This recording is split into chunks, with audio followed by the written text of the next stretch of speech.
벚꽃연금, 캐롤연금 부러우셨던 분들이라면 아실 것 같은데요.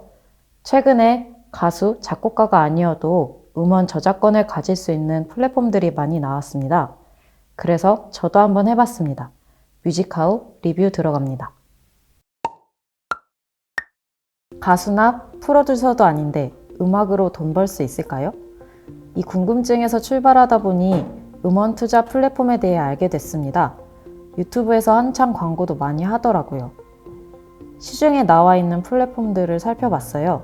오늘 리뷰할 뮤직하우를 비롯해 위플렉스, 위엑스가 있더라고요. 이 플랫폼들은 가수나 음반 제작자들의 저작권 일부를 참여 청구권과 저작 인접권 등으로 구매하고 이 저작권을 주식처럼 일정 단위로 쪼개 유저에게 판매합니다. 유저는 플랫폼을 통해 쪼개진 저작권 권리를 얻어 매달 저작권 수익을 갖고요. 해당 권리를 시장에 사고 팔아 시세 차익을 얻을 수 있습니다. 구매한 저작권은 보호 기간만큼 보장된다고 합니다. 저작 참여권의 경우 원작자 사후 70년간이며 저작 인접권은 발매일로부터 70년입니다. 해외에서도 비슷한 플랫폼이 있습니다. 로열티 익스체인지라는 플랫폼으로 방식은 비슷해 보였어요. 저는 뮤직하우에 투자를 시도했습니다. 위플렉스는 디지털 자산 기반이었고 위엑스의 경우 펀딩처럼 프로젝트가 열려야 투자 가능했거든요. 그리고 뮤직하우가 가장 활발하게 거래가 되고 있는 것 같았어요. 2020년 10월 기준 뮤직하우에는 650여 곡이 등록돼 있다고 해요. 지금 몇 개월 지났으니 곡은 700곡 가까이 될 것 같습니다. 뮤직하우에서 저작권을 사는 방법은 두 가지입니다. 하나는 옥션인데요. 투자 상품으로 미등록된 곡을 상품으로 공개하는 단계입니다. 일단 뮤직하우는 옥션에 등록된 곡의 저작권을 경매 시작가로 구매할 경우 저작권 보호기간 동안 주당 연 8%의 수익률이 나오게끔 설정해 놓았다고 해요. 옥션에서 산 저작권을 보유하면서 저작권료를 배당처럼 얻을 수 있고요.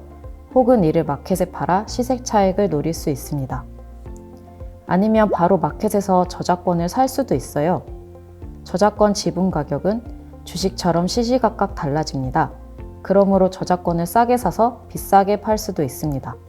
2018년부터 2019년 사이 수익률을 보면 유저들의 옥션을 통한 저작권 수익률 평균은 9.1%, 마켓에서 시세 차익을 통한 수익률은 18.4%로 마켓에서의 거래 수익이 더 높았습니다. 수익률 말고 가격으로 비교해도 그럴 것 같아요. 일단 저작권 주식 가격은 보통 저렴한 편이라 가격 대비 8에서 9%라 해도 얼마 안 됩니다. 게다가 저작권 정산 특성상 들어오는 수익이 불균형합니다. 만약 저작권료 수익을 기대하신다면 장기 투자를 결심하셔야 합니다. 어떻게 돌아가는지 구조를 이해하셨다면 저작권 투자를 한번 해볼까요? 투자 절차는 간단합니다. 우선 뮤직하우 홈페이지 혹은 앱을 다운받으시고요. 저작권을 구매할 캐시를 충전합니다. 캐시는 가상계좌, 실시간 계좌이체를 통해서 할 수 있더라고요. 캐시를 충전을 하셨으면 진행 중인 옥션에 들어가서 옥션에 참여하시면 됩니다. 원하시는 입찰 가격과 수량을 설정하실 수 있고요. 입찰 가격을 싸게 설정하실수록 입찰 가격 대비 저작권료 수익률이 올라가는 것도 확인하실 수 있습니다. 옥션이 아니라면 바로 마켓에 들어가서 이미 시장에 나와 있는 음원들의 저작권을 구매하실 수 있습니다. 직접 해보니까 느낀 점이 많았는데요. 일단 옥션은 낙찰이 쉬워 보였는데 쉽지가 않았습니다. 마지막 날 입찰이 엄청 몰려요. 솔직히 저 낙찰일 이틀 전에 G.O.D 아이유가 부른 노래 불러줘요를 옥션 시작가보다 한 2,000원 높게 가격 책정해서 입찰했거든요. 근데 마지막 날 바로 까였습니다. 그렇다고 아예 시작가 대비 몇 배 높게 부르면 수익을 내기가 어렵습니다. 왜냐면요, 앞서 설명드린 저작권료의 연수익률 8%는 옥션 시작가잖아요. 낙찰가가 옥션 시작가보다 2배, 3배 되면 당연히 저작권료 수익은 낮아지겠죠? 그리고 보통 옥션 낙찰된 곡들은 마켓에서 파는데요. 높게 사면 마켓에서 형성될 저작권 가격의 차익이 줄어들거나 오히려 마이너스가 될 가능성이 높습니다. 성공적인 옥션 낙찰을 위해서는 무엇보다 낮은 낙찰가가 중요하고요.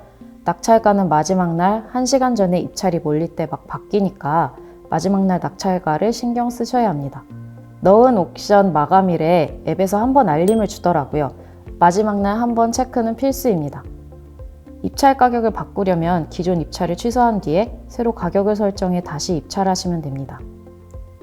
그리고 투자 전 유의하실 점도 있습니다. 일단 수수료가 있습니다. 마켓에서 저작권을 사고 팔 때 수수료를 부과합니다. 1주당 1.2%인데 저작권 수익을 5주 이상 구매하면 1% 할인이 됩니다. 예를 들어 10,000원의 저작권 한 주를 사면 수수료로 120원을 내는 겁니다. 팔 때도 마찬가지고요. 저는 솔직히 조금 비싸다는 느낌을 받긴 했습니다. 그러니까 수수료를 꼭 유의하세요.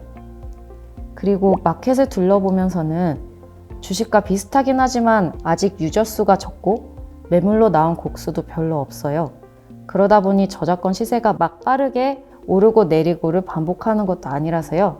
가격을 메리트로 비인기곡 저작권을 구매할 경우 매매 차익 실현이 어려울 수 있습니다. 하지만 단점만 있는 것은 아닙니다. 우선 투자가 재밌습니다. 플랫폼도 보시면 약간 멜론을 보는 느낌이랄까요? 주식에서 기업 분석하듯 투자를 위해 K-팝 분석을 하는 거니까 다가가기 쉬운 느낌이었습니다.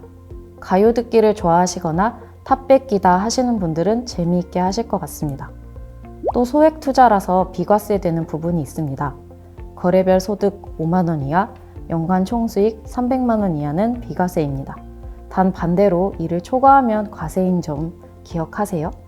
그리고 저작권 특성상 배당처럼 저작권료가 정기적으로 들어오잖아요. 저작권 수입은 적더라도 마이너스가 되지는 않으니 이 부분도 장점이라면 장점이겠습니다. 정리하자면 음원 저작권 투자는 재밌게 소액 투자 경험을 쌓고 싶거나 쏠쏠한 수익을 얻고 싶다면 해볼 만은 합니다. 다만 시장이 작기 때문에 몰빵은 당연히 비추하겠습니다. 음원 저작권 투자 외에도 가수나 제작자가 아닌 사람이 음악으로 도는 방법은 있습니다. 기본은 역시 관련 기업에 투자하는 거죠. 음원 사업자랑 미디어 엔터 분야 기업 관련주들이 국내외에 많이 있고요. 심지어 ETF도 몇 종목 있습니다. 저작권 투자도 모르겠다 하시는 분들은 이런 주식에 투자하는 방법을 추천드립니다. 저는 앞에서도 말했지만 진짜로 음악을 듣다가 문득 돈을 벌어주는 음악 같은 것도 있을까? 이런 궁금증에 음원 투자 플랫폼이랑 주식들을 찾은 거거든요. 투자의 대가 피터 린치는 사무실에서 일을 하거나 쇼핑을 하면서도 월가 전문가들보다 훨씬 빠르게 좋은 종목을 발견할 수 있다고 말했잖아요. 우리 생각보다 투자할 곳은 무궁무진한 것 같습니다. 여러분의 투자도 일상과 함께 더욱 풍성해지길 바라면서 다음에 더 재밌는 정보들로 찾아오겠습니다.